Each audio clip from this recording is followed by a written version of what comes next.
A'udzubillahi samil alim minasyaitonir rajim. Bismillahirrahmanirrahim. Allahumma sholli ala Muhammadin wa alihil awsiya'il mardiyin bi afdalis shalawatika alaihim wa bi afdali barakatika alaihi wa alaihimussalam wa ala arwahihim wa ajsadihim wa rahmatullahi wa barakatuh. Ikhwani wa akhwati rahimakumullah, aqulu lakum assalamualaikum warahmatullahi wabarakatuh. Berjumpa kembali kita dengan acara Hikmah Jumat. Pada hari ini kita diberikan satu karunia oleh Allah Subhanahu wa Ta'ala, masih bisa menghirup kehidupan, dan semoga dari sisa kehidupan yang diberikan Allah Subhanahu wa Ta'ala kepada kita semua dapat kita manfaatkan agar kita dapat mengoneksikan diri kita kepada penghulu dari segala keberadaan, yaitu Sayyidul Wujud Al-Mustafa Muhammad sallallahu alaihi wa alihi wasallam. Hari ini saya spesifik akan berbicara tentang figur yang sangat dicintai oleh Allah Subhanahu wa Ta'ala, di mana keberadaan beliau adalah sebuah sebab kedua atau kausa kedua dari seluruh keberadaan-keberadaan yang ada, atau sebab akibat dari keberadaan seluruh alam semesta ini dikarenakan akan keberadaan beliau. Saya ingin memulai berbicara dengan tentang beliau Rasulullah Shallallahu Alaihi Wasallam dengan sebuah ayat yang berbunyi, A'udzubillahi minasyaitonirrajim, Bismillahirrahmanirrahim. Laqad manallahu 'alal mu'minina idz ba'atsa fihim rasulam min anfusihim yatlu alaihim ayatihi wa yuzakkihim wa yu'allimuhumul kitaba wal hikmah wa in kanu min qablu lafi dhalalim mubin. Allah Subhanahu wa Ta'ala mengatakan di dalam ayat ini, akan kita perhatikan ayat ini Allah memulai laqad manallah. Minnah di dalam bahasa Arab adalah ni'matul uzma, nikmat yang sangat besar, nikmat atau anugerah yang begitu besar. Allah Subhanahu wa Ta'ala memberikan anugerah yang begitu besar, yaitu akan keberadaan Sayyidul Wujud, penghulu dari segala keberadaan, yaitu Nabi Muhammad sallallahu alaihi wasallam. Dan nikmat atau anugerah yang begitu besarnya ini diberikan terhadap siapa? Allah Subhanahu wa Ta'ala ternyata khusus memberikan nikmat akan keberadaan Sayyidul Anbiya wal Mursalin Nabi Muhammad sallallahu alaihi wasallam, terkhusus diberikan terhadap alal mu'minina, terhadap orang-orang yang mukmin. Idz ba'atsa fihim rasulun min anfusihim, ketika Allah Subhanahu wa Ta'ala mengutus di tengah-tengah mereka seorang rasul, seorang nabi, seorang manusia kekasih Allah Subhanahu wa Ta'ala, yang dikatakan Allah sebagai minnah. Di dalam riwayat dikatakan ketika Sayyidina Ali karamallahu wajhah ditanya oleh sahabat-sahabat beliau, wahai Sayyidina Ali, sebesar apa sih nikmat yang diberikan Allah Subhanahu wa Ta'ala terhadap Rasulullah Shallallahu Alaihi Wasallam? Kemudian Sayyidina Ali balik bertanya terhadap penanya tersebut, ayuhas sa'il, wahai yang menanyakan tentang hal ini, saya bertanya terhadapmu, sebesar apa nikmat yang sudah engkau hirup dari Allah Subhanahu wa Ta'ala? Sudah sebesar apakah nikmat yang diberikan Allah Subhanahu wa Ta'ala terhadapmu? Kemudian yang menanya tersebut menjawab kepada Sayyidina Ali, wahai imam, aku tidak mungkin bisa menghitung nikmat dari Allah Subhanahu wa Ta'ala. Memang dikatakan Allah, wa in ta'uddu ni'matallah la tusuha. Jika kamu menghitung nikmat dari Allah Subhanahu wa Ta'ala, kamu tidak mungkin bisa menghitung nikmat Allah Subhanahu wa Ta'ala. Kemudian Sayyidina Ali mengatakan kepada penanya tersebut, bagaimana mungkin engkau mempertanyakan tentang nikmat yang diberikan Allah Subhanahu wa Ta'ala kepada Rasulullah Sallallahu Alaihi Wasallam, padahal nikmat yang diberikan Allah kepada Rasulullah itu adalah nikmat yang dibesarkan oleh Al-Quran, sedangkan nikmat yang diberikan terhadapmu dan kita semua adalah nikmat yang dikecilkan oleh Allah Subhanahu wa Ta'ala di dalam Al-Quran.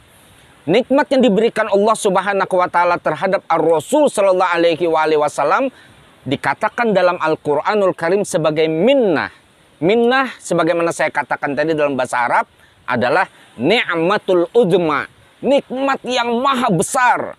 Sehingga ketika Rabbul Alamin Allah Subhanahu wa taala ketika memanggil Sayyidul Wujud, Allah Subhanahu wa taala tidak pernah memanggil nama ya Muhammad. Itu tidak pernah.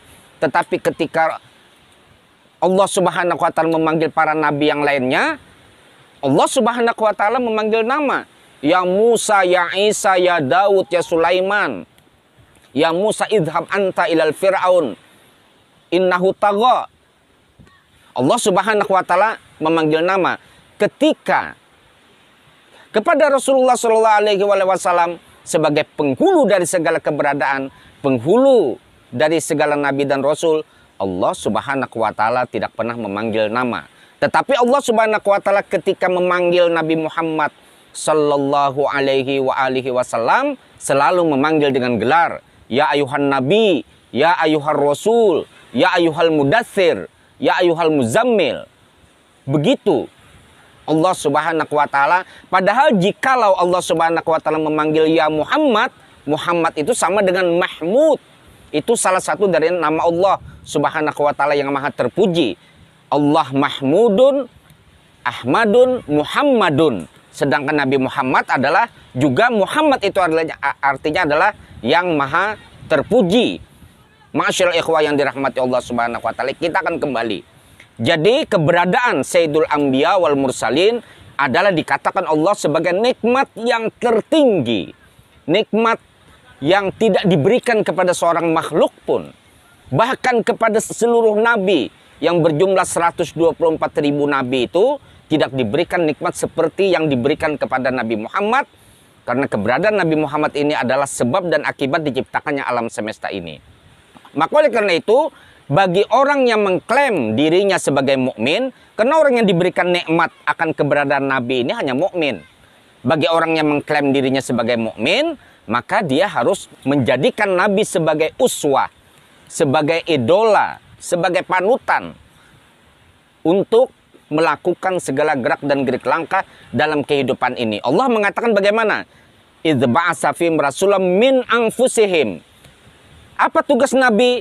Jika kita semua ini mengaku sebagai umat Nabi Muhammad sallallahu alaihi wasallam, Nabi itu yatlu alaihim ayatihi wa yuzakkihim. Nabi membina umat, mengeluarkan umat dari kegelapan menuju alam yang terang benderang dengan membina keilmuan, pengetahuan. Maka lahirlah seseorang yang mengaku dirinya sebagai umat Muhammad yang hakiki adalah orang yang selalu mempergunakan akal sehatnya untuk menggapai ilmu pengetahuan. Intelektualitasnya betul-betul dipergunakan, dan bukan hanya itu saja. Wa yuzakkihim, juga cerdas secara spiritual. Dia cerdas secara intelektual dan juga cerdas secara spiritual. Itulah Nabi dihadirkan di tengah-tengah umat dalam rangka untuk menjadikan manusia yang tadinya dalam alam jahiliyah, dalam alam kegelapan, mencerahkan manusia sehingga cerdas secara intelektual dan cerdas secara spiritual. Wa in kanu min qablu lafi dhalalim mubin.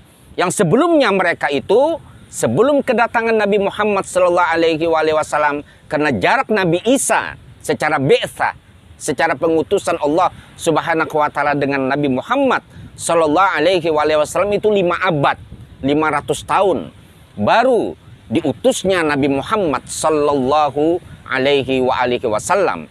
Jadi, jika seseorang tidak mempergunakan akal sehatnya di dalam kehidupan sehari-harinya dan menyeimbangkannya dengan membungkus intelektualitas yang dimilikinya itu dengan cinta, maka klaim dia sebagai pengikut Muhammad sallallahu alaihi wasallam itu tidak akan pernah bisa dipertanggungjawabkan di hadapan Allah Subhanahu wa taala. Mengapa? Karena mematuhi Muhammad sallallahu alaihi wasallam adalah mematuhi Allah Subhanahu wa taala. Mematuhi orang-orang yang direkomendasikan oleh Nabi Muhammad Shallallahu Alaihi Wasallam untuk diikuti, itu juga adalah sama artinya dengan mematuhi Rasulullah dan mematuhi Allah Subhanahu wa Ta'ala.